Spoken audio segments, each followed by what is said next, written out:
Paz, queridos, que bom estarmos aqui novamente no nosso programa semanal da Escola Bíblica Dominical para darmos sequência à nossa série de estudos bíblicos baseado nas cartas pastorais. E hoje nós chegamos na lição de número 4. E hoje nós vamos falar sobre pastores e diáconos. Esse vai ser o tema da lição de número 4, pastores e diáconos. E a leitura bíblica em classe se encontra em 1 Timóteo, capítulo de número 3, do verso 1 ao 4. E depois a gente pula para o verso de número 8 ao verso de número 13, tá? Então, lição de número 4, pastores e diáconos, tá? Leitura bíblica em classe, a primeira carta a Timóteo, capítulo de número 3, do verso 1 ao verso 7, e depois a gente, do capítulo 3, do verso 1 ao 4, e depois pulamos para o verso 8 ao verso de número 13, mas eu quero fazer um pedido para vocês, tá? Leia todo o capítulo 3, tá? Para que você possa ter uma maior abrangência, uma maior visibilidade textual daquilo que Paulo quis dizer para o jovem Timóteo. Amém? Queridos, semana passada nós comentamos sobre as mulheres, tá? E eu mencionei algumas mulheres que dão aulas e que me assistem, e na hora eu acabei esquecendo de algumas, né? E algumas reclamaram para mim no Facebook, tá? Queridas, que Deus continue abençoando a todas, tá? Em toda a parte dessa nação. Tá bom? Mato Grosso, Maranhão, Espírito Santo, em todos os estados brasileiros fora desse país também que me acompanhem, que Deus continue abençoando realmente o trabalho das mulheres, tá?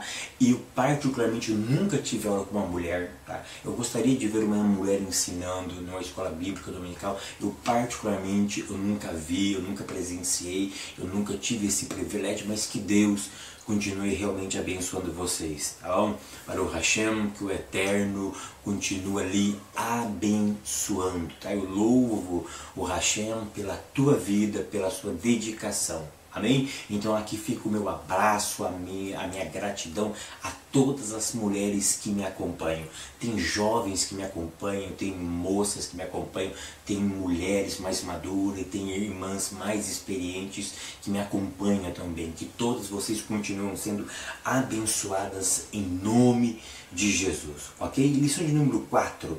Então nós vimos na última aula que Paulo ele estava dando diretrizes para um culto organizado, tá? Então, logo após Paulo dar as diretrizes para um culto organizado, o apóstolo ele passa de forma natural, tá, do culto público para as qualificações a serem procuradas dentro dos obreiros daquela época. Então Paulo passa da organização cultural para a organização eclesiástica. Mas que organização seria essa? Ele passa para a organização no ato da escolha. Então Paulo ele diz, olha, como deveria funcionar o culto. Agora ele diz que como deveria acontecer a escolha dos obreiros. Então nessa aula nós focaremos na escolha dos obreiros. Mas note, logo na introdução, para que você perceba uma coisa, que é a primeira vez que o Novo Testamento faz um detalhamento profundo sobre o tema escolha de obreiros. Note que nem mesmo Jesus fez uma apresentação sobre um perfil ideal para os candidatos ao santo ministério. Isso é muito interessante, que Paulo ele abre essa questão. Paulo ele elenca, ele coloca condições detalhadas e com muito detalhe sobre a maneira correta de se escolher e como escolher e quem escolher e quais seriam as qualificações dessa pessoa ao santo ministério. Então eu queria salientar isso para vocês, que é a primeira vez que o Novo Testamento ele apresenta de forma detalhada e profunda sobre o tema escolha de obreiros. Tá? Um outro detalhe que eu quero salientar logo no início da nossa aula, que nessa lição nós não faremos uma exegese profunda do texto em alguns aspectos. Por quê? Porque existem vários posicionamentos, tá? Mas eu quero fazer, como o autor fez, ter o foco em duas funções primordiais dentro da igreja. E quais são essas duas funções primordiais dentro da igreja? Por exemplo, pastor e o diácono. Tá? O foco hoje vai ser pastor e diácono. Por que pastor e diácono? Porque na época de Paulo não tinha essa gama, essa variedade de posições ministeriais. Tá? Por isso que eu disse que o nosso tema, que o nosso foco não é exegético. Tá? Porque eu não vou explicar aqui a diferença se há diferença entre pastor, bispo, episcopado, presbítero. Não vou fazer essa diferenciação. O que eu posso afirmar para vocês, tá? Que muitos teólogos comum com a mesma ideia, que pastor, bispo, episcopado e presbítero acabam fazendo a mesma função. Então naquela época tinha duas funções, pastores e diáconos, ok? Tinha pastores e diáconos. A igreja era formada basicamente por esses dois elementos. Tá? Existiam outros tipos de pessoas que desempenhavam funções, mas dentro da liderança da igreja, presta atenção, dentro da liderança só tinha essas duas funções, ou esses dois cargos, pastor e diáconos, porque os profetas tinham uma outra ideia, mestre tinha uma outra ideia, embora tinha pastores que eram também mestres. Ok? Então é isso que nós temos que diferenciar. E o diácono ele tinha um outro tipo de liderança, mas ele também liderava. Então basicamente tínhamos essas duas funções de liderança, o pastor e o diácono. Então nosso foco será nesses dois seres. E eu faço uma pergunta, por que Paulo foca nesses dois elementos? Episcopado, o pastor, e depois ele elenca a qualidade de um diácono, que é a base da estrutura da igreja, porque Paulo tinha na mente, presta atenção o que Paulo tinha na mente, pois na mente do apóstolo Paulo não tinha espaço para o individualismo, mas sim para o cooperativismo. Paulo entendia que para ter um bom funcionamento eclesiástico e para que a estrutura da igreja crescesse dentro da espiritualidade, dentro do padrão bíblico, um dependia do outro, ou seja, uma andorinha sozinha não faz verão. Então na mente do apóstolo Paulo não tinha espaço para o individualismo. O pastor não podia bater no peito e dizer a igreja está sustentada porque aqui quem edifica ela sou eu. Não. O pastor tinha que precisar do diácono. E o diácono tinha que precisar do auxílio do pastor. Ambos fazia com que a estrutura da igreja crescia com qualidade espiritual, conforme a Bíblia Sagrada estava inserida ou explicando e desejava que assim fosse realizada. Tá bom? Então o tópico de número 1, tá? Quem deseja o episcopado. Item de número 1, excelente obra deseja. Então o nosso tópico, tá, é o início do verso de número 1. Porque o verso de número 1 diz assim, ó, esta é uma palavra fiel. Se alguém deseja o episcopado, excelente obra deseja. Queridos, prestem atenção nessa frase. Esta é uma palavra fiel. Tá? Eu quero que vocês olhem para a palavra fiel. Tá? Esta é uma palavra fiel. Por que Paulo começa dizendo ou fazendo esta afirmação? Presta atenção no que eu vou dizer e leva isso para a classe de vocês. Paulo, ele começa fazendo esta afirmação por quê? Porque o seu pronunciamento, a partir dessa fala, teria a mesma confiabilidade, a mesma fidelidade de um contrato. Você sabe o que é contrato? É aquele contrato de compra e venda. Tá? Você comprou uma casa, ou você vendeu uma casa, vai ter um contrato de compra e um contrato de venda. E dentro desse contrato existem cláusulas. E essas cláusulas, elas têm que ser fidedignas, elas têm que ser respeitadas por ambos, tanto o comprador como o vendedor. Então, quando Paulo usa essa expressão, essa é uma palavra fiel, a palavra fiel no original aqui, dentro de uma gama de variedade de possibilidades, uma das suas possibilidades é a confiabilidade, a fidelidade de um contrato. Então, Paulo está dizendo o seguinte: olha, o que eu vou dizer agora são cláusulas para o santo ministério. E essa palavra fiel, ela tem a validade de quem assina o contrato. Uma vez assinado o contrato, esse contrato ele não pode mais perder a validade. Aquilo que foi inscrito nele, tem fidelidade, tem confiabilidade. Você pode acreditar nessas cláusulas. É isso que Paulo está querendo dizer. Então Paulo vai dizer o seguinte: olha, o que eu vou dizer a partir deste momento tem a confiabilidade e tem a fidelidade de um contrato assinado pelo Eterno. E aí ele começa dizendo o seguinte, tá? Ele diz o seguinte: se alguém deseja o episcopado. Então a primeira pergunta que eu quero salientar aqui nessa aula: será que todo mundo que deseja ser pastor será pastor? Todos aqueles que desejam ser líder, será líder? Porque Paulo diz: se alguém deseja o episcopado, excelente obra deseja. Presta atenção no que eu vou dizer, queridos. Presta atenção no que eu vou dizer. Paulo, ele não está afirmando que aquele que deseja será. Paulo, ele não está focando na aspiração do candidato à liderança. Paulo, ele não está afirmando que aquele que deseja será.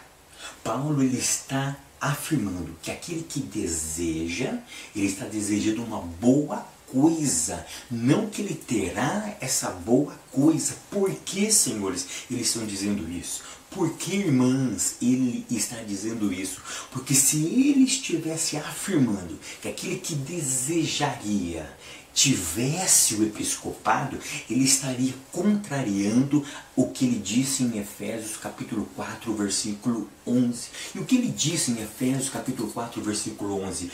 Que o pastorado, um dos 5 dons ministeriais, é um presente, é uma dádiva dada por Deus. Presta atenção, queridos. Paulo, ele não está afirmando que aquele que deseja terá, porque senão ele estaria contrariando o que ele mesmo disse em Efésios 4, verso 11. O que diz Efésios 4, 11? Que é um dom, é um presente, é uma dádiva. Deixa eu dizer uma verdade dentro de Efésios 4, verso 11, que o episcopado não nasce dentro do homem. Ele não nasce na aspiração do homem. Ele não nasce dentro do homem, mas nasce em Deus. Nasce em Deus. É a vontade soberana de Deus que prevalece. E quando Deus então deseja, quando Deus decreta que Ele vai dar o dom a esta pessoa, Ele dá esse dom para esta pessoa. Então a vontade de ser não nasce dentro do homem, mas nasce em Deus. E Deus distribui isso a quem Ele quiser. Então Paulo não está dizendo que aquele que deseja terá. Então eu afirmo o seguinte, que não basta desejar, tem que ser vocacionado. Tá? Tem que ser vocacionado. Mas então por que Paulo está dizendo, se alguém deseja o episcopado, excelente obra deseja? Presta atenção agora no que eu vou dizer. Tá? Presta atenção. Paulo, ele não está falando que quem deseja terá, mas ele está afirmando, melhor dizendo, ele está encorajando os vocacionados. Presta atenção. Ele está encorajando os vocacionados. E a carta foi dirigida a quem? A Timóteo. Vocês lembram que na aula passada, ou na primeira aula, eu disse que Timóteo tinha recebido uma profecia? E dessa profecia ele deveria cumprir o seu chamado. Aqui no capítulo 3, Paulo está dizendo para Timóteo: Timóteo, você foi vocacionado. Isso não nasceu dentro de você, nasceu em Deus. Isso não é interno, isso é externo. Foi colocado dentro de você. Então você tem que cumprir a sua missão. Foi dado por Deus, nasceu no coração de Deus e foi dado para você, Timóteo. Então Paulo está encorajando os vocacionados, em especial Timóteo e os demais pastores que estavam sob o cuidado também de Timóteo, a cumprirem a sua missão. É isso que nós temos que entender, querido. Um outro detalhe desse texto ainda, tá? Um outro detalhe desse texto. Paulo está dizendo o seguinte, que assumir liderança na época de Paulo era assinar duas coisas no mínimo. Primeira, sentença de prisão. E segunda coisa, assinar até mesmo a sua própria morte. Paulo diz o seguinte, aquele que deseja o episcopado, excelente obra desejo. Paulo estava encorajando os homens vocacionados a assumirem a sua posição, porque os homens vocacionados estavam com medo de várias coisas, dentre elas até mesmo de ir à prisão, ou até mesmo de ter a sua própria vida ceifada pelos imperadores, pelos homens cruéis que detestavam aquela religião, que detestavam a aceitação do Messias. Então Paulo está dizendo o seguinte, olha, se vocês vocacionados, ao assumirem as suas missões, vocês estão assumindo uma boa obra. Uma outra coisa que eu quero salientar aqui também, ainda nesse ponto, que Paulo fala sobre aspirar, desejar. Olha bem, presta atenção no que eu vou dizer aqui. Aspirar ao cargo, na época do apóstolo, não trazia status, glamour, fama, muito menos riqueza. Pois o próprio texto afirma que se trata de uma bela obra. Aí presta atenção no que eu vou dizer, leva para a tua classe. Leva para a tua classe. Aspirar aqui não é aspirar status, glamour, fama e muito menos riqueza, pois a ênfase não está nisso, a ênfase está na obra. E preste atenção no que eu vou dizer para que você entenda, a ênfase está na obra e não no trabalhador. Hoje nós vivemos uma geração de pastores que querem a fama para si. A ênfase não está no que ele faz, está nele fazendo as coisas. Porque quando você olha para a obra, independe do trabalhador. E ainda se alguém pergunta, mas quem é que fez isso? Você devolve a glória para ele. O problema nosso é que nós temos uma geração que querem glamour, que querem fama, riqueza, status. Se ser pastor hoje fosse sinônimo de pobreza, muitos não queriam. Se pastor fosse sinônimo de perseguição, muitos hoje não queriam. Mas hoje traz status, glamour. Hoje eles exibem relógios poderosos, exibem gravatas majestosas, camisas importadas, cintos à mostra, sapatos de couro que eu nunca vi na vida, de jacaré, de crocodilo, de dragão, de dinossauro. Querem ostentar. Hoje nós temos uma geração de pastores ostentadores, mas nós não temos pastores, ou melhor dizendo, nós temos poucos pastores que dão ênfase na obra. Então presta atenção, que a ênfase está na obra e não no trabalhador. É aquilo que foi feito pelo Eterno que deve ser valorizado. É isso que o texto diz. É isso que o texto diz. Tá? Item de número 2, a chamada. Queridos, o item 2 trabalha assim, a chamada. O autor da nossa revista escreveu assim, o ministério vem de Deus e não dos homens. Aí eu escrevi da seguinte forma, embora sejam eles que nomeiam. Então o autor disse uma frase muito feliz: o ministério vem de Deus e não dos homens, mas embora são eles que nomeiam para os cargos e as funções, mas infelizmente, cá entre nós aqui, nós sabemos que existe hoje muita política nas escolhas. Infelizmente nós sabemos das políticas que existem. E dentro da chamada eu quero fazer uma diferença entre cargo e função. O que é o cargo? Presta atenção. Deus dá cargo ou função para a pessoa? Isso é um tema muito interessante. O que é cargo? Cargo é a nomenclatura. A nomenclatura do seu exercício. E a função? A função é a atividade da sua nomenclatura. Por exemplo, eu fui nomeado a pastor. Então eu tenho um título de pastor. Mas qual é a minha função? A minha função é cuidar de ovelhas. Mas se eu não cuido das ovelhas, se eu não exerço a função, se eu não ponho ela em funcionamento, eu tenho apenas o cargo, o título, senhores. Senhoras, minhas irmãs, meus irmãos, eu tenho somente o título. E aí eu faço uma pergunta: Deus dá cargo ou dá função para as pessoas? Eu quero que você reflita isso com a sua classe. Deus, Ele não nomeia ninguém para ficar parado. Nós precisamos exercitar aquilo que Deus nos deu. Deus, Ele nos dá o que? A funcionalidade. Deus, Ele nos capacita a executar a sua tarefa. E infelizmente hoje nós temos pessoas com muitos cargos, mas pouca função dentro da igreja. Tá? Pouca função dentro da igreja. Tem outros pastores que o nosso próprio autor falou isso na introdução. Nós temos hoje pastores que são profissionais. Eles assumem a função, o título de pastor, ou a função de pastor como profissão e não como vocação. Tá? Muitos que, com todo respeito, teve muitos que não estudou, teve muitos que não teve uma boa educação, mas viu no ministério uma chance de ganhar dinheiro, uma chance de se dar bem na vida.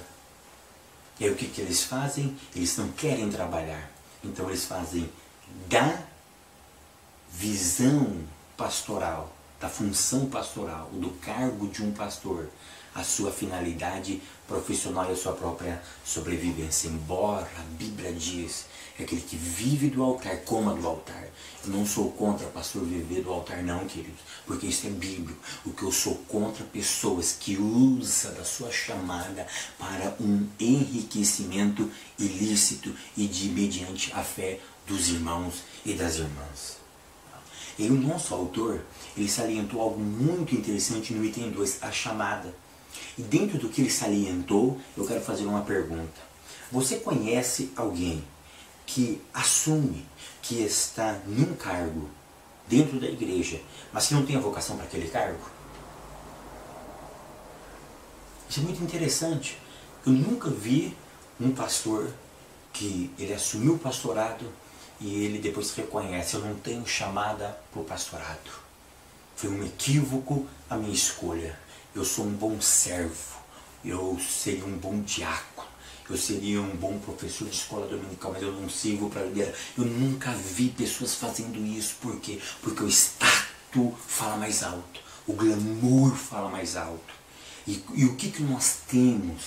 Nós temos o quê? Isso reflete em igrejas. Aí nós temos igrejas mal estruturadas, mal organizadas, mal ensinadas. Nós vamos tratar disso logo, logo. Tá? Logo, logo. Item de número 3. O preparo. Aí o nosso pastor escreveu assim: Deus chama, mas o preparo cabe aos seus servos. Isso é fundamental, queridos. O dom é dado por Deus, mas eu preciso me preparar para entrar em execução a minha tarefa. Eu preciso aprender a administrar, eu preciso aprender a cuidar de pessoas, eu preciso me me preparar para que eu possa desempenhar muito bem a minha função. Tá? Então Deus chama, mas eu preciso me preparar. Tá? E aí ele disse o seguinte, que o pastor precisa ter conhecimento bíblico, aí entre aspas, o que deve saber fazer. Eu achei fantástico isso. Tá? E também ter conhecimento teológico e habilidades ministeriais, que é o que se deve ser capaz de fazer. Isso eu achei fantástico. Item de tópico número 2. Qualificações e atribuições dos pastores e diáconos. Item de número 1. Atribuições dos pastores, que vai do verso 1 ao verso de número 7. Tá? Dentro desse item 1, atribuições dos pastores, o nosso pastor, na revista que você vai ler aí na sua classe, eu estou com ela aqui em PDF, tá? Olha que interessante, o autor falou de algo assim que eu fiquei surpreso. E eu quero que vocês me respondam uma coisa. Qual igreja, no geral, a membresia, participa da escolha dos líderes? Porque segundo o nosso autor, o pastor e a igreja local, tá, deve participar na escolha dos aspirantes para o santo ministério. Eu faço uma pergunta, porque eu tenho 22 anos de Assembleia de Deus. Eu nunca participei, a igreja, eu nunca vi um pastor consultar a igreja para a vocação, para a ordenação de um aspirante ao santo ministério. Eu nunca vi. Porque o nosso autor, eu estou passando a revista para vocês. Tá? Então eu queria que vocês me contassem se vocês já viram isso, porque eu nunca vi. Tá? Isso para mim é uma novidade. Tá? Embora eu, no meu pobre conhecimento, eu entendo, claro, que a chamada ela é de Deus, mas que a igreja deveria participar da escolha dos obreiros. Por quê? Porque eu sei que todo mundo pode ser rejeitado. Todo mundo pode ser rejeitado, mas um obreiro que tem a graça de Deus, um obreiro que foi chamado para o santo ministério, do ministério da palavra, a igreja reconhece o seu valor, a igreja reconhece o seu chamado. Pedro, Lucas, escrevendo Atos dos Apóstolos, ele diz que Pedro caía na graça da igreja. Obreiro que não cai na graça da igreja, no modo geral, ele perde a credibilidade do seu ministério. Eu sei, queridos, que teve o exemplo de Jeremias no Antigo Testamento, que foi o profeta chorão, o profeta que não teve êxito. Eu sei disso, tá? Eu sei disso, mas em tese, presta atenção no que eu estou dizendo, a igreja, no âmbito geral, eu sei que vai ter 2, 3, meia dúzia, ela que não vai concordar com a sua escolha, mas a igreja, no geral, ela reconhece o homem de Deus. A igreja reconhece quando o homem tem a capacidade de ensinar e quando tem a capacidade para o santo ministério. Então, um pastor deveria trabalhar em conjunto com a igreja. Tá? Embora eu nunca tenha visto isto. Tá? Então, por isso que eu quero a opinião de vocês. Se vocês já viram a igreja, no geral, participar da escolha dos aspirantes ao santo ministério. Tá? Porque o que nós vemos hoje é política. Tá? É política, acho. Tá? Muito poucos são escolhidos por Deus. Tá? Hoje nós temos politicagem. Tá? Item de número 2, qualificações espirituais e ministeriais. Tá? São 15 qualificações. Mas no item 2 o nosso autor escolheu 4. E quais foram elas? Irrepreensível, aptos a ensinar, bom testemunho diante da igreja e do descrente e não ser neófito. Tá? O que é irrepreensível? Irrepreensível é aquele que vive em santidade, aquele que não pode ser questionado, aquele que não pode ser reparado na sua conduta moral. Tá?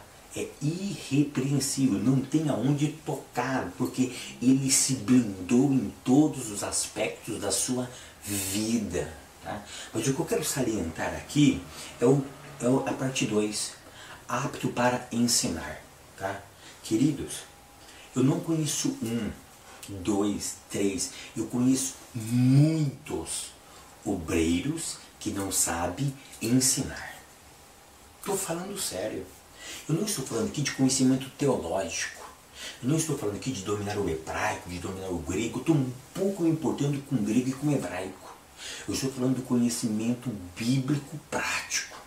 Eu estou falando sobre histórias bíblicas, de um obreiro trazer um estudo sistemático em determinado texto sagrado. Ele não tem domínio com as Santas Escrituras. Ele não tem o hábito de leitura bíblica. Aí ele não consegue ensinar a igreja. Eu conheço obreiros, queridos, que passam meses, anos sem dar um estudo na igreja, porque ele não tem a capacidade. E quando colocam ele para ensinar a igreja, o reprova. Por quê? Porque ele foi colocado lá como um enfeite, por politicagem, por agradar o santo ministério. Então o obreiro tem que ser apto a ensinar. Tem que ser apto a ensinar. Eu conheço muitos obreiros que nunca frequentaram uma escola bíblica dominical e colocaram eles em cima do púlpito. Eu tenho uma coisa dentro do meu coração e dentro da minha vida, que aquele que não senta, eu disse isso lá no Paraná, aqueles que não sentam para aprender, não pode levantar para ensinar.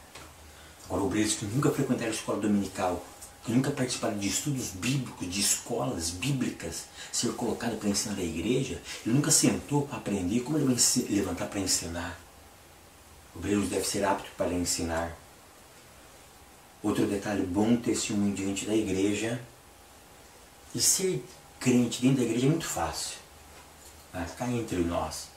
Mas, muito interessante que o Paulo diz que tem que dar bom testemunho também para os fora da igreja. Porque é lá fora que nós somos observados. É lá fora que as pessoas veem os nossos maiores detalhes, os nossos maiores erros, aquelas coisinhas que às vezes o outro crente passa desapercebido, o descrente vai lá e peca.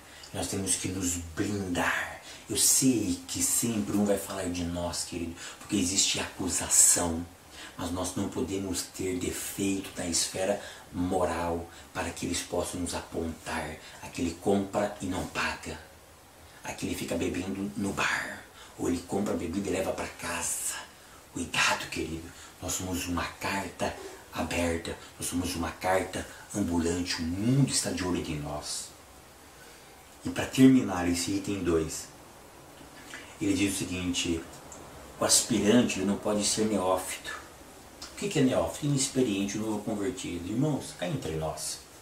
O camarada entrou hoje na igreja. Daqui 6, 7 meses, 1 ano, eu já dou um carguinho para ele. Irmãos, tenha santa paciência. O texto diz que ele não pode ser neófito. Ele tem que ter experiência. E a pessoa não adquire experiência em 1 ano. A pessoa não adquire experiência, ele precisa ter vivência. Ele precisa ter uma experiência mais profunda com Cristo e com a igreja. O texto diz, o obreiro não pode ser neófito. Eu conheço o obreiro neófito. Eu conheço o obreiro neófito. Sabe onde isso muito acontece? Com o artista. O artista acaba de se converter, ele já vira cantor gospel. Ele acaba de se converter, ele já vira pastor de uma igreja. 1 ano, 2 anos de crente, ele já é pastor. Não pode. A Bíblia proíbe. Não é que ele não tenha chamada, é diferente. O texto não está dizendo que o neófito não tem chamada. Ele é inexperiente, ele precisa ser lapidado.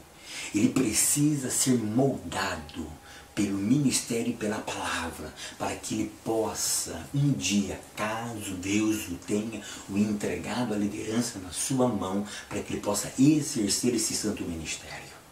Tá? Item de número 3, qualificações familiares. O autor diz o seguinte, deve ser casado. Tá? Eu quero fazer eu quero pôr um pouco de pimenta aqui, né?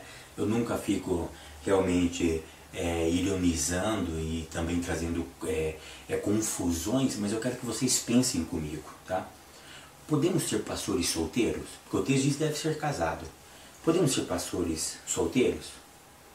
Discute isso na classe de vocês. Nós podemos ser pastores divorciados? Outra coisa, aqueles pastores que traíram as suas esposas, eles podem voltar a exercer as suas funções? Deixa eu colocar uma outra situação.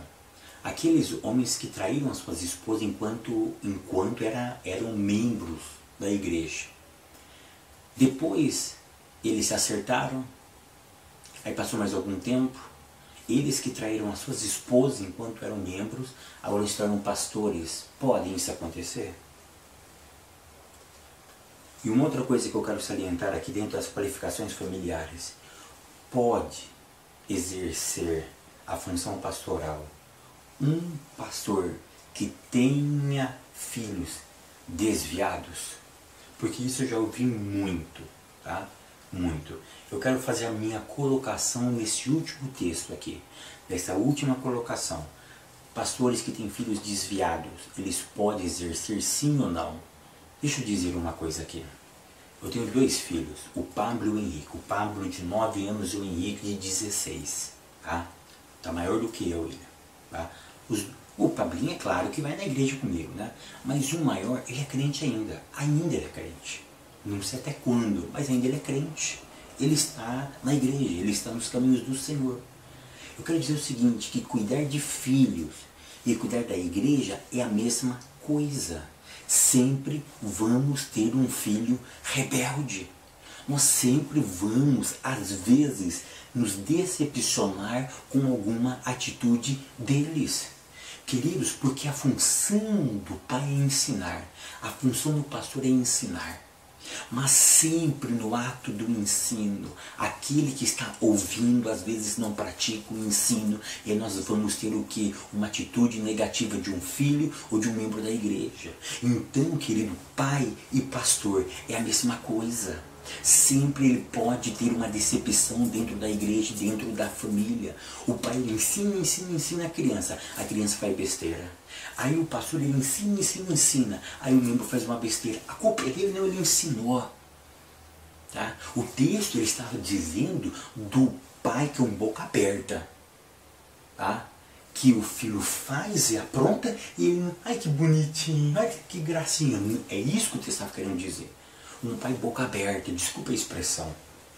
Aquele homem frouxo, que não tem atitude, que vê o filho fazendo coisa errada e não o disciplina.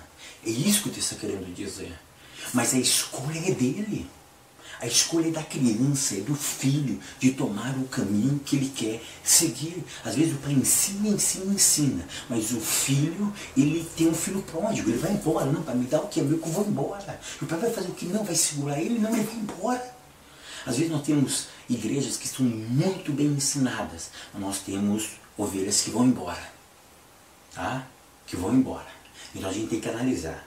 Ele é frouxo dentro de casa, ele perdeu a rédea, ele não disciplina os filhos, como no caso de Eli, então ele não pode dirigir a igreja.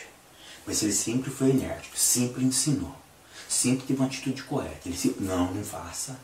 Sempre foi disciplina no filho, ele pode dirigir sim a igreja, mesmo tendo uns filhos fora da igreja. Tá? Fora da igreja, porque nenhum pastor é tirado do cargo quando as ovelhas vão embora, porque é a escolha dela, a menos que ele não esteja ensinando a verdade, a menos que ele seja um pastor frouxo, um conivente com o pecado. Qualificações morais: ser honesto, sincero, verdadeiro, hospitaleiro, tratar bem as pessoas, tá? Não bebedor. Irmãos, bebida alcoólica aqui. Olha que engraçado. Nós já tivemos casos de pastores pregar embriagado em cima do púlpito. É mole. Paulo, quando ele escreve disso, ele não está mentindo não. Tem outros que bebem dentro de casa. Ele enche o caneco dentro de casa, fica bêbado. Aí dentro da igreja é um santo. A Bíblia diz que não pode. Espancador, aqueles pastores, homens que espancam as mulheres, não pode ser obreiros. Sabe o que eles precisam? Lei Maria da Penha neles. Tá? Lei Maria da Penha neles, é cadeia. Tá? É cadeia. Tá? O obreiro não pode ser cobiçoso, ou seja, deseja aquilo que é seu e nunca o que é do outro. Tá? Nós temos uma aula maravilhosa sobre isso, eu gravei sobre os 10 mandamentos. Não cobiçar. Coloca lá no YouTube para você ver. Tá?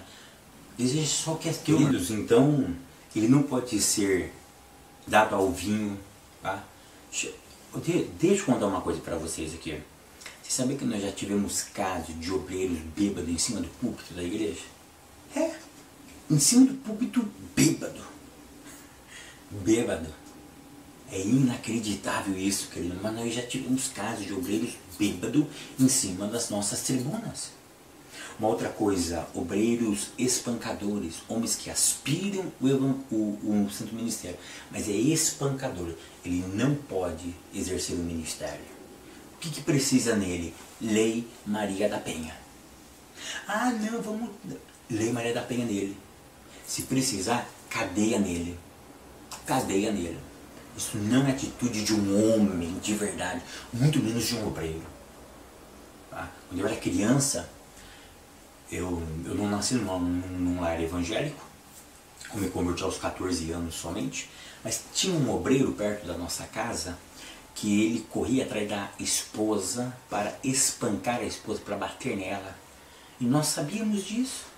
E ele, um obreiro, que hoje eu conheço ele, um obreiro que espancava a esposa. Irmãos, tenha santa paciência. Tenha santa paciência. Não cobiçoso. O que é isso, obreiro? Olha somente para o que é seu. O que é dos outros é dos outros. Não meta o bedelho naquilo. Tá? Eu gravei uma aula sobre não cobiçarás, fantástica. Se você quer, digitem no YouTube, não cobiçarás, dos 10 mandamentos. Uma aula fantástica. Aí ele continua aqui, ser sóbrio, simples, moderado. Tá? Moderado. E olha o que o autor diz na nossa revista, bem no finalzinho. Infelizmente, há igrejas que desprezam esses aspectos na hora de separar pessoas ao ministério pastoral. Não sei o que estou dizendo somente não. Os homens de Deus também estão afirmando isso, que infelizmente ele vive muito mais do que eu essa realidade. Que infelizmente há igrejas que desprezam esses aspectos na hora de separar as pessoas ao santo ministério. Sabe por quê? Porque às vezes o dízimo fala mais alto. Eu prometi para mim mesmo que não ia tocar nesse assunto, nessa aula, mas como homem de Deus eu não posso deixar de tocar nisso. Tem homens que estão assumindo funções por causa do dinheiro. E aquele que tem a chamada realmente, que anda honestamente, não tem chance e nem vem dentro da igreja. Por quê? Porque ele não comprou, ele não tem. E aqueles que têm conseguem mais rápido. Aqueles que têm conseguem chegar mais rápido, vai mais longe, mas o que não tem não consegue, porque ele não consegue agradar o pastor. Ele não consegue dar uma gravata importada, um sapato importado, uma calça, um terno chique, de marca. O que ele pode às vezes simplesmente orar pelo pastor da igreja. Mas esses homens não querem oração, eles querem estátua, eles querem ser bajulados. É isso que o nosso pastor está dizendo. Que esses elementos da moral, da família, da espiritualidade, do convívio social não pesa menos do que o dinheiro, do que o status, do que a profissão, do que o que ele é dentro da sociedade. Prometi para que eu não ia comentar sobre isso, mas eu não posso passar essa aula sem dizer isso. E tópico número 3, o diaconato, que vai do verso 8 ao verso 13. Eu quero salientar aqui o que significa a palavra diácono. A palavra diácono significa aquele que serve. E deixa eu dizer uma coisa, pastor dá a ideia de ministro. Ministro é a mesma coisa de diácono. É aquele que serve. É aquele que serve. E infelizmente são cargos dados aos novos da fé. O nosso pastor comenta sobre isso. Ah, irmão, como isso tem 2 anos de fé, coloca ele como diácono. Na igreja começa como cooperador, né? Não é batizado com o Espírito Santo, é cooperador. Aí depois, se é batizado com o Espírito Santo, ou se já é batizado com o Espírito Santo, começa como cooperador, passa um tempo e ele vai para o diaconato. É para os novos na fé. Para aqueles que precisam pegar ainda aquela experiência, que precisa pegar um macete da coisa, coloca ele logo para ser diácono. Tá? Mas o que eu quero salientar é o seguinte, que os diáconos não são o primeiro grau na escala ministerial. Tem muitas pessoas que pensam assim. Não, mas no santo ministério funciona assim: cooperador, diácono, que é a função, tá? A primeira escala tem o cooperador, mas primeiro diácono, depois presbítero, depois evangelista e depois pastor. É escadinha. Tem muitos campos, muitas regiões que não tem isso daí, que não tem o seguinte, que não tem o cooperador. Diácono, eles não têm o presbítero, então é diácono, vai direto para evangelista. E de evangelista ao pastorado. Mas pouco importa isso. Tá? Pouco importa. O que importa é aquilo que o nosso pastor ele escreveu nessa revista. Que os diáconos estão perdendo a função nos nossos dias. Muitas igrejas, sabe para que serve os diáconos? Somente para olhar carro. Se tem um grande volume de carro, aumenta o nível de pessoas como cooperadores e diáconos. Para quê? Para olhar os carros da igreja. Mas eles não atendem a função primordial, que é cuidar dos órfãos e das viúvas. Ou seja, cuidar da assistência social da igreja. Irmãos, cá entre nós, assistência social não é prioridade da igreja. A igreja não tem prioridade como a obra social. Nós precisamos acordar para isso. Embora que isso seja bíblico, mas hoje perdeu o foco a obra social dentro da igreja porque não traz status. Não traz recompensa. Ela precisa mais dar do que receber. Que a função do diácono era cuidar da assistência social, para que os pastores cuidassem somente da administração da palavra. Hoje nós temos mais olhadores de carros do que pastor, do que diáconos exercendo a sua função. Aí o nosso autor fala sobre as qualificações do diácono. Deixa eu dizer uma coisa para vocês aqui. Se nós lermos as funções dos pastores e dos diáconos, muda? Não muda. São palavras sinônimas. Ou seja, o pastor tem que ter a mesma índole, tem que ter as mesmas qualificações do diácono, porque ambos exercerão liderança dentro das suas igrejas. Tópico de número 4. Serviço. Razão de ser do ministério. Tá? O nosso autor aqui ele coloca 3 exemplos. Exemplo do nosso mestre maior Jesus. Exemplo de Paulo. Exemplo de Timóteo. O tópico de número 4 vai falar serviço. Razão de ser do ministério. Aquilo que eu toquei no meio da aula, eu volto a tocar aqui. Qual era o foco de Jesus? Era salvar a humanidade. Qual era o foco de Paulo? Ganhar almas. E qual era o foco de Timóteo? Pastorear a igreja de Deus segundo a sua vocação. E qual é a nossa razão de ser ministro? Qual é a nossa razão de ter um cargo dentro da igreja? Eu quero ser líder de jovens para quê? Eu quero ser líder do ciclo de orações para quê? Eu quero ser líder das crianças para quê? Eu quero ser superintendente da escola dominical para quê? Para que eu quero ser pastor? Para que eu quero ser diácono? Para ter status? Para ter nome? Para ter primazia? Para participar de reuniões dentro da igreja? Para quê? Se o meu foco não for ganhar almas, se o meu foco não for a maturidade espiritual dos meus irmãos, para nada serve o santo ministério. O foco é nós fazermos com que as pessoas cresçam espiritualmente. Aquilo que João Batista diz, convém que eu diminua, mas que ele cresça. E estou trazendo isso para o ministério, convém que eu diminua, mas que os meus irmãos cresçam no ministério, na vida espiritual, na vida social, na vida congregacional. É pensar no outro, na melhoria do outro. É isso que traz a beleza do santo ministério, é pensar no próximo. Mas hoje não, hoje nós pensamos em nós. Tá? E assim eu concluo a nossa aula de hoje. Não importa a sua função, e muito menos o seu cargo. Mas como disse o apóstolo Paulo, quer comais, quer bebais, fazei tudo para a glória de Deus. Não importa aquilo que você executa na igreja, faça para a glória de Deus.